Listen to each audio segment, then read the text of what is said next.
What's going on, guys? It's Greg here, aka NYPrepper. It is Saturday, January 6th, 2024, and I have some breaking news to share with you guys. Right now, it is 12:20 p.m. Eastern Time here in the United States, and we currently have a U.S. presidential doomsday plane up in the air, and we also have a U.S. nuclear war command and control plane up in the air. The doomsday plane is over Oklahoma right now, and the nuclear war command and control plane is over Texas. So, U.S. nuclear forces are still on high alert this morning. Yesterday evening, there were as many as 5 nuclear war command and control planes up in the air. And last night, Hezbollah launched a massive rocket attack on northern Israel. They claim to have fired 62 rockets at the Maran surveillance base, which is some kind of Israeli surveillance base. That's what they claim to have hit.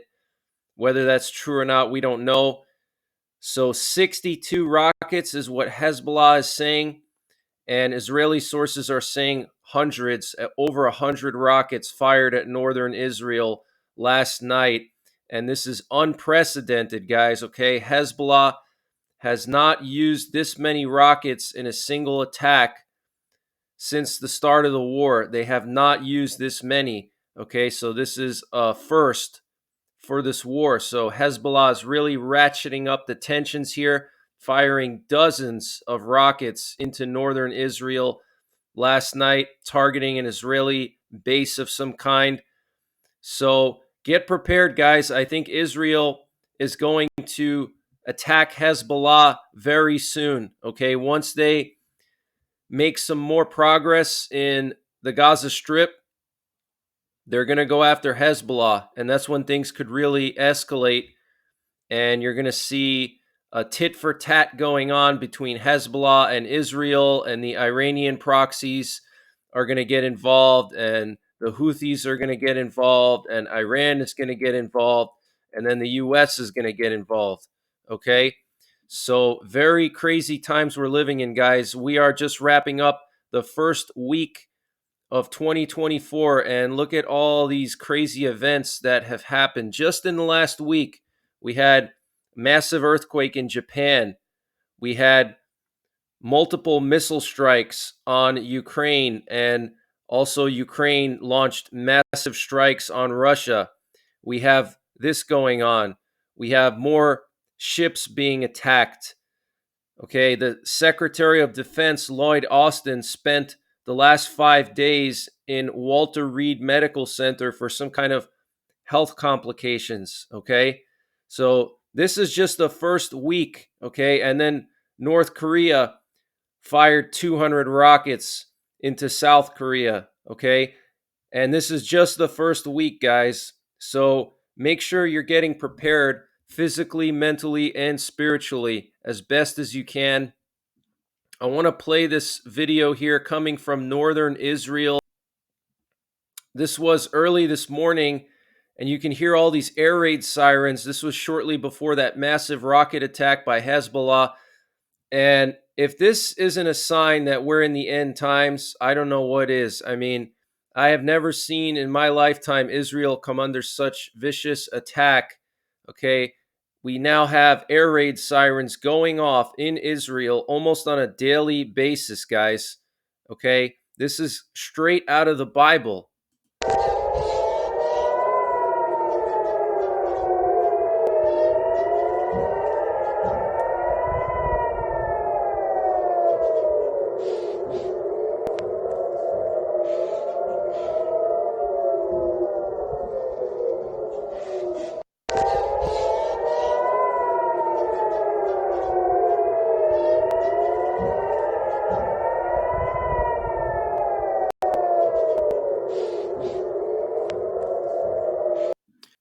And here we have a picture coming out of southern Lebanon after Israel launched retaliation strikes on southern Lebanon. You can see big plumes of smoke here from the countryside. And before I continue, I want to just ask you guys for some help. My friend Oleg He goes by Oregon Preparedness on YouTube. Some of you guys probably know who he is. His truck broke down recently and it needs a lot of repair. And it's going to cost thousands and thousands of dollars. He drives a big rig. He's a long haul trucker. And times are very tough for him because if he can't drive his truck, he can't make any money. So he's asking for some help so he can raise some money to fix his truck. Trucks are very expensive to fix. Even a small repair can cost thousands. Okay, so please help him out. I'm going to leave a GoFundMe link in the description and also in the comments below this video. He's a family man. He's got a wife and 2 kids, and he really needs to get his truck fixed. This happened right after Christmas. So very unfortunate situation for him, but please help him out. And the links to his GoFundMe will be in the description and in the comments section. Thank you very much. And the Hindustan Times is reporting that there was a massive attack on a U.S. military base in eastern Syria last night. Apparently, there was a drone strike carried out on the U.S. military base in Deir ez-Zor, and several U.S. soldiers were reportedly injured in the strike. Some reports claim that the U.S. military suffered structural damage and even casualties. The Islamic Resistance in Iraq published in a statement on Telegram. Okay, so apparently in this drone strike, there were casualties and infrastructure damage. Okay, and we're not being told about that. Our military's keeping everything hush hush as usual. I want to just show you guys the latest position of our aircraft carriers, and what's really concerning is the position of the Dwight Eisenhower Carrier Strike Group. You can see it's literally right next to Yemen, okay? It's literally right there, ready to strike, okay? It's in position, okay? You can see it's just north of the Bab el-Mandeb Strait. So our Eisenhower Strike Group is in position. If the president gives the order, they are ready to go. Okay. And then there's also guided missile destroyers here. There's all kinds of other ships that come with the Eisenhower. We also have the Ronald Reagan Carrier Strike Group not too far from the Korean Peninsula right now. And we also have the Carl Vinson near the Philippines, and they're going to be doing joint exercises with the Philippine Navy. Okay, so tensions are really ratcheting up here. We have our carrier strike groups in all the key areas around the world. All right, the U.S. is positioning itself for total war. And here we have a video that was posted by the Iranian military, and it shows some new boats that they commissioned in their Navy, and they were basically warning the U.S. that they would use these boats to attack us, essentially, attack our Navy. So they have a bunch of these small boats here that they're showing off. And then also at the end, they show off a larger vessel here, some kind of big warship. Okay, you can see it right there. Okay, so looks like we could have all-out war in the Persian Gulf or the Arabian Sea or the Gulf of Aden between the Iranian Navy and U.S. warships. And Mohammed al-Houthi, the head of Yemen's Houthi Supreme Revolutionary Committee, said that any country to involve itself with the U.S.-led Red Sea coalition will lose its maritime security and be targeted.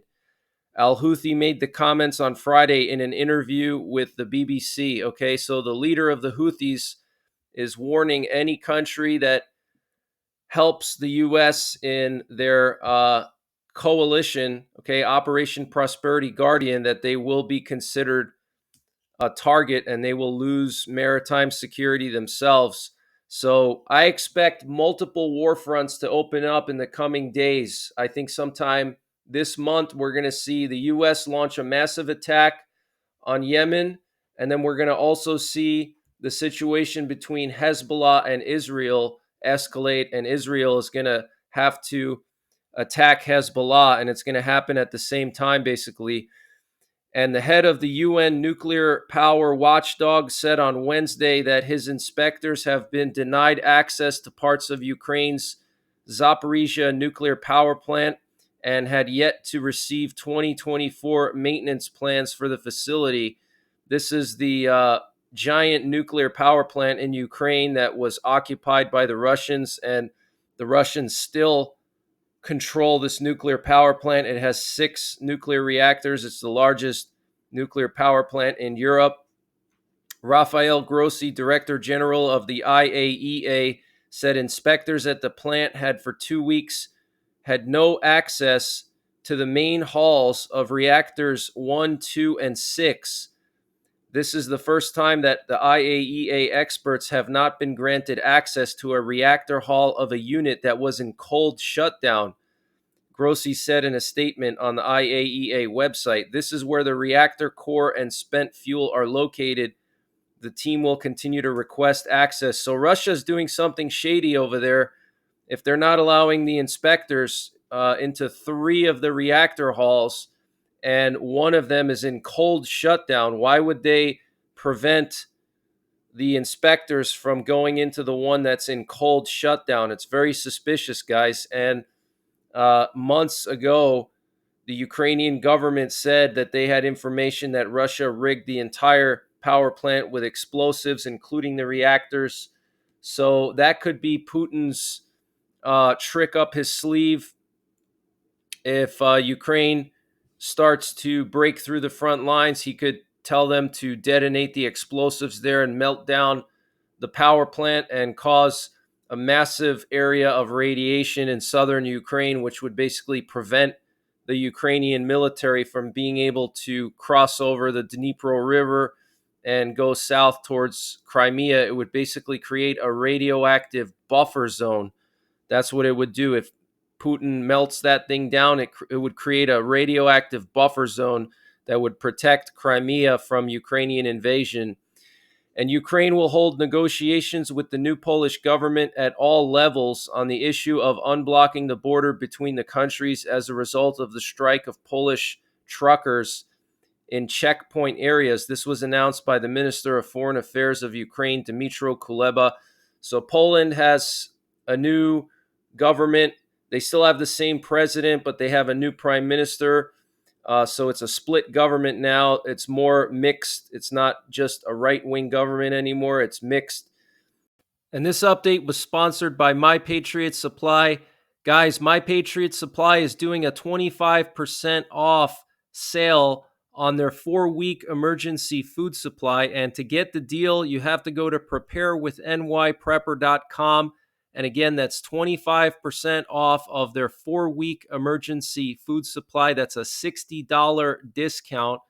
And the food supply includes over 2,000 calories per day, up to a 25-year shelf life.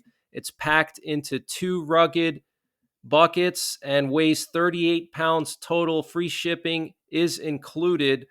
And what's great about this is you have 4 weeks of food in just 2 buckets. You can easily put that anywhere. And if you have to bug out, you can easily throw that in your vehicle.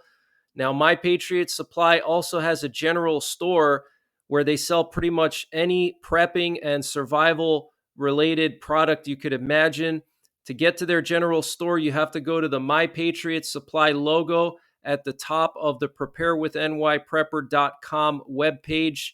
You click on that logo and it takes you to their general store, and you can see they have pretty much anything you could imagine. They have potassium iodide at a great price. I have a few of these.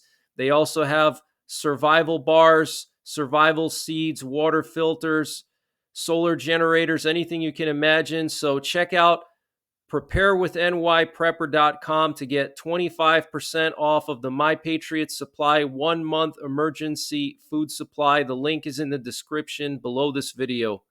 And this new government is more Euro friendly, and the old government was anti-EU. So Ukraine is hoping that the new government will be able to negotiate better than the old government about the issue of Polish truckers blocking the border. And the reason why the Polish truckers are blocking the border is because Ukrainian truckers are out competing them. So Polish truckers are losing their livelihood, basically, because Ukrainian truckers are going into the EU, and they're hauling goods for much lower prices than Polish truckers. So the Polish truckers are being outcompeted. And Vladimir Zelensky, the president of Ukraine, apparently had a conversation last night with the president of Turkey, Recep Tayyip Erdogan, and Romania's Ministry of Defense wants to increase the total number of troops in their military by 20,000. Okay, 20,000 more troops in the Romanian military. And we have reports of massive GPS signal disruptions over the Baltic region. Okay, here you can see this giant green circle around the Baltic region affecting much of Poland, Lithuania, Latvia, Estonia, and southern Finland. And a lot of people are suspecting that Russia is operating some kind of GPS jamming device in Kaliningrad, and they're jamming GPS signals in the entire Baltic area, okay? So, even Sweden here, you can see parts of Sweden are in this circle, okay? But they were able to kind of locate the GPS jamming site, and the most intense GPS jamming seems to be close to Kaliningrad. You can see these areas shaded in red in northern Poland and parts of Lithuania. Okay, that's where the most intense jamming is going on. So based on that, experts are saying that Russia is operating some kind of GPS jamming system, okay? And the aircraft carrier USS Carl Vinson began drills in the South China Sea with the Philippine Navy on Wednesday, the U.S. Navy announced. The Carl Vinson Carrier Strike Group made up of Vinson with embarked carrier Air Wing 2, cruiser USS Princeton, missile destroyers USS Kidd and USS Sterett, will conduct a 2-day sail with the Philippine Navy offshore patrol vessels BRP Gregorio del Pilar and BRP Raymond Alcaraz, and landing platform dock BRP Davao del Sur. The drills are designed to advance combined capabilities in the maritime domain. Okay, so the U.S. Navy is now doing drills with the Philippine Navy because China was blockading Philippine fishermen in some of the shoals in the South China Sea. So that's pretty much the latest breaking news that I have. I will be back later on this evening with more breaking news, so make sure you're subscribed. Hit the bell icon below so you get notified when I post these updates. And once again, please think about helping out my friend Oleg, Oregon Preparedness. I'll leave links to his GoFundMe in the description below this video and in the comments section. And before I go, I just want to leave you with this video. Apparently, this is Scott Ritter. He's the pro-Russia analyst that a lot of people like.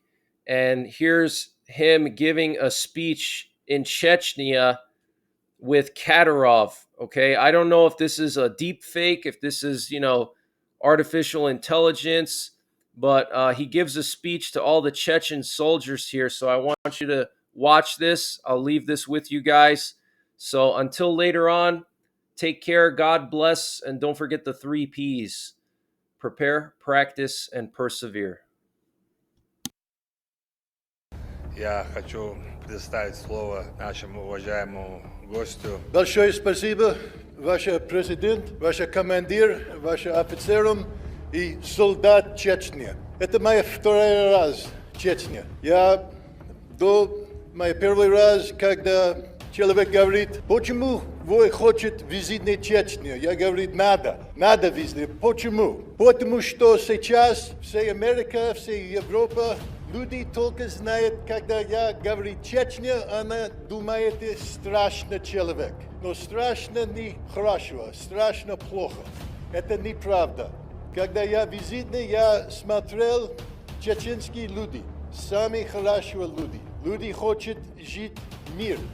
Люди хотят дружба, все мир. Вы страшный солдат. Я знаю ваши истории.